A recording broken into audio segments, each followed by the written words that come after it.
It's delicious. I am eating something so good. Sloppy Joes.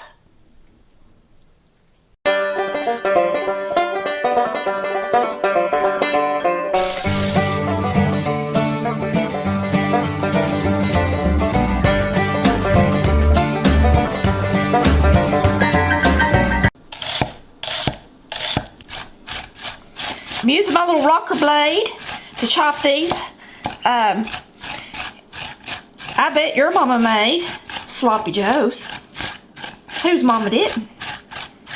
Even if she opened the can of Sloppy Joe mix, she made you some Sloppy Joes. But today, we're gonna do it homemade.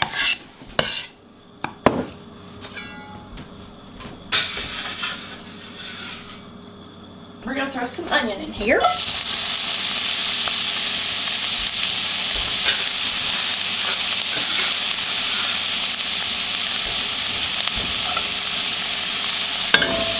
And I didn't have any fresh bell pepper, so I had some in the freezer and I just beat it up. So we're gonna pour it in here.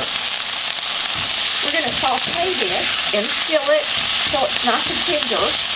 And then I'll probably just take it out. That way it won't be swimming in hamburger grease. Alright, while these are sauteing, I like to go ahead and add a lot of my spice. 1/4 teaspoon of chili to this Sloppy Joe mix. That ain't much, but that's all we want, just a taste of it, okay? I'm going to put in a whole teaspoon of pepper and a teaspoon of salt.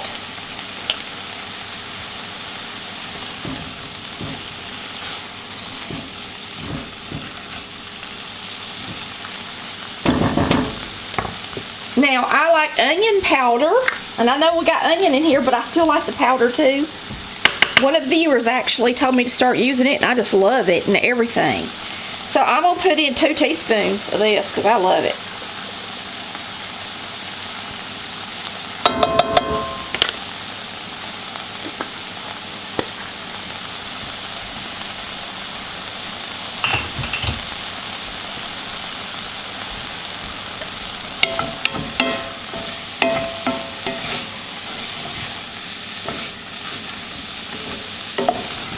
It's good already.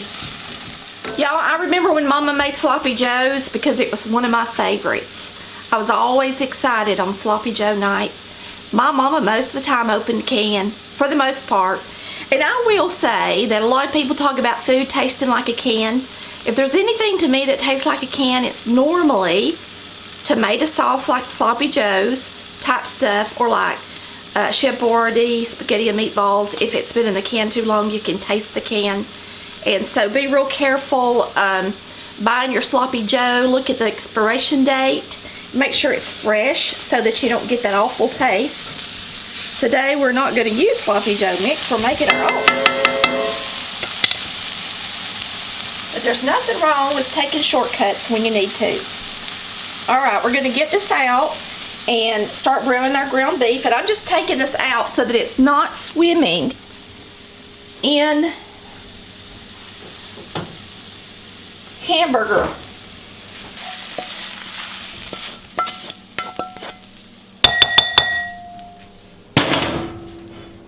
Alright, now we're going to start browning our beef. So we're going to turn the eye on high pretty much, or close to it. And I've got 5 pounds of ground beef, and sure, I'm not going to use 5 pounds. I'm only going to use about 1.5 pounds of ground beef for this recipe.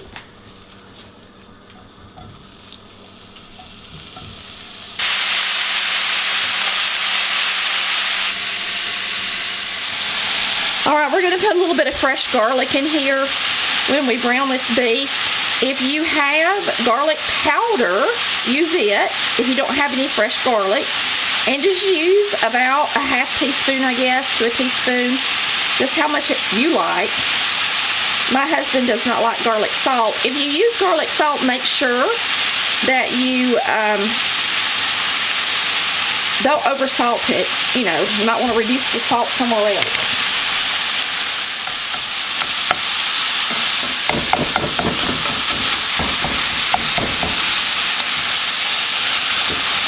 When you are going to want to separate the meat pretty good.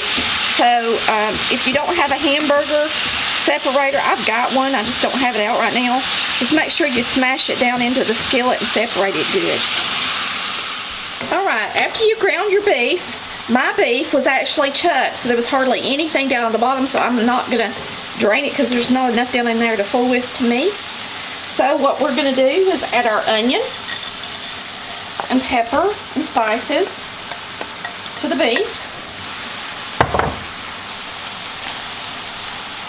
Now I'm going to add a small 8-ounce can of tomato sauce.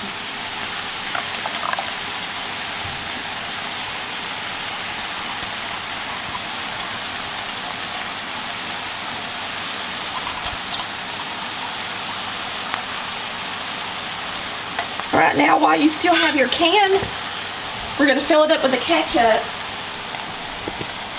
So just fill up your 8-ounce can with ketchup and put it in your sauce. Now this ketchup does have a little Worcestershire in it already, vinegar, and it has sugar in it. So remember that. We're going to taste it before we add sugar.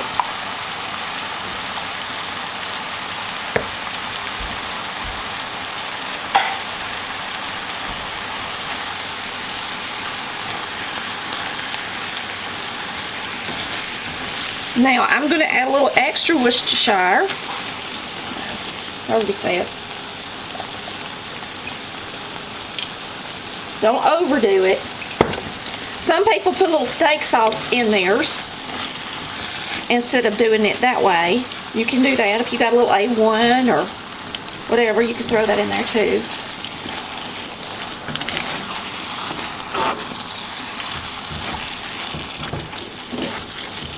Now one thing I'm going to do today, and you can choose to do 2 different things. You can add a little sugar, add a little vinegar, or you can put some sweet pickles in here. I'm going to put in sweet pickles because I like them. I think they taste good. I'm going to put in a good 1/4 cup.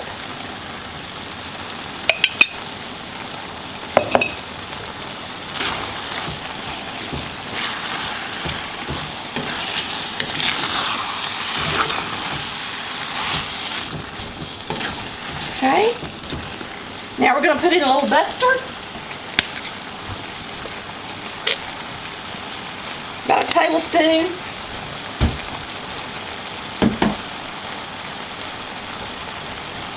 I'm going to taste this before I add any brown sugar, but we may go ahead and add a little brown sugar as well. It looks good already. Now you're going to want this to simmer a good 20 minutes or so. Just put it on a real low heat and let those flavors get in all that meat.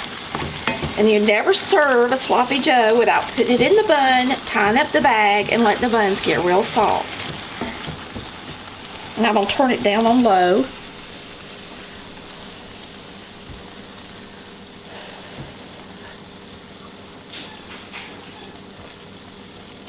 It's plenty sweet. It's delicious.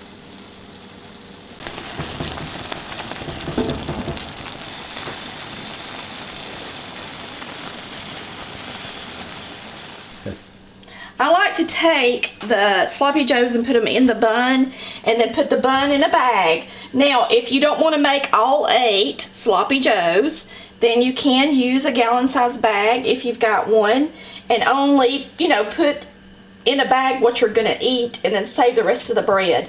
But I'm going to show you how I like to do it.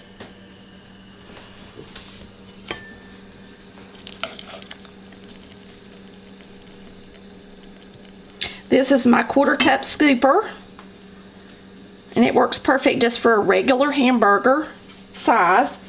And then I like to make at least 4 or so and get them in the bag.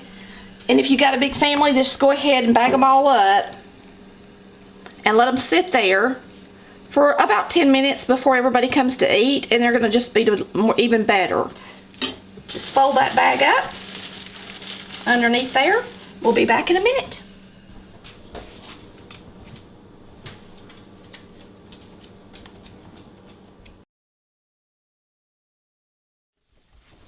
What's so fun about eating sloppy joes? You get to have chips, Mama gets an easy night, and everybody gets to be sloppy at the table. Cheese puffs, yummy. See my yummy sloppy joe? Now you don't want to make it so wet that the bottom of your bun is soggy. So don't add water to it, just let it simmer and it'll be just right.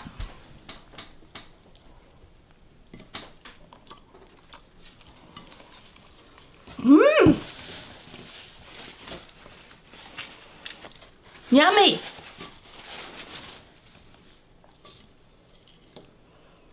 Thanks, Mama. Thanks for watching Collard Valley Cooks, where we cook like Mama did. Bye, y'all. I love ya.